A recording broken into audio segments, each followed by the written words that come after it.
Ok, donc imaginons que vous avez déjà vos produits et vous voulez effectuer votre vente. Donc c'est le matin, vous venez d'ouvrir votre boutique, votre magasin et vous voulez effectuer des ventes. Donc là, nous allons aller dans caisse et ventes. Et là, par exemple, nous avons nos produits là. Donc je vais vendre peut-être le shampoing et la Castel. Je vais vendre ces deux-là. Et là, juste en bas, on me dit c'est pas paiement mobile money ou pas crédit. Donc l'espèce est bloquée.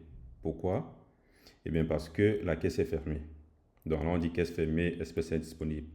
Donc il faut ouvrir la caisse pour pouvoir utiliser la partie espèce. Donc pour ouvrir la caisse, on vient là, sur ouvrir la caisse. On peut le faire soit ici, soit on vient là, dans la barre latérale, session de caisse, et on peut ouvrir une caisse ici. Pareil. Donc on va faire le plus simple. On vient là, ouvrir la caisse. Généralement, ça dépend. Si vous avez mis de la monnaie, vous pouvez mettre la monnaie que vous avez mis en caisse ou alors le laisser vide comme ça.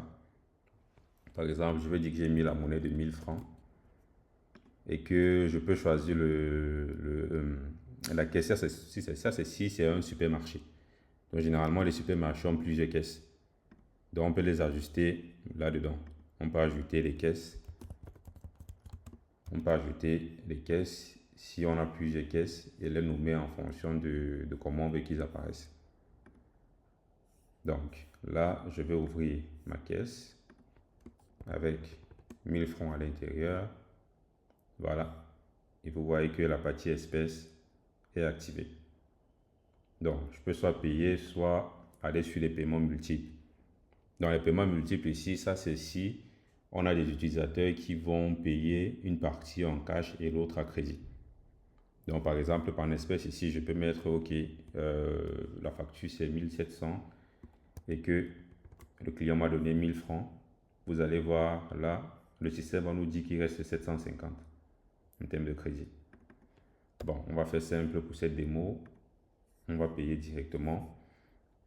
Si on a un client, on choisit le nom du client ou on intègre là directement là en bas. Ou encore, on valide directement la vente. Donc, 1750. Si le client nous a donné 2000 par exemple, on met 2K. Et le système va nous dire que, OK, on a donné 2000, on doit rembourser 250. Pareil pour 5000, on doit rembourser 350. Pour 10 000, ou encore, on nous a donné le montant exact. Bon, ça, bien évidemment, c'est pas obligatoire. Donc, ça, c'est juste pour vous aider un peu dans les calculs. Donc, on a ça. Là, juste en haut, on a les remises. Si on a une remise à faire, ou encore la partie promotion, modification des prix de vente. Donc, on peut modifier le prix de vente directement ici. Donc, au lieu de 750, on peut mettre que, OK, pour un client particulier, on a vendu ça à 700. Voilà. Donc, on va faire simple. Et au cas où le client se désiste, bon, pas qu'il se désiste, mais peut-être il a un appel où il dit qu'il revient, vous pouvez mettre sa commande en pause. Vous confirmez, il est en pause. Vous traitez d'autres commandes, par exemple une vodie et de l'eau minérale.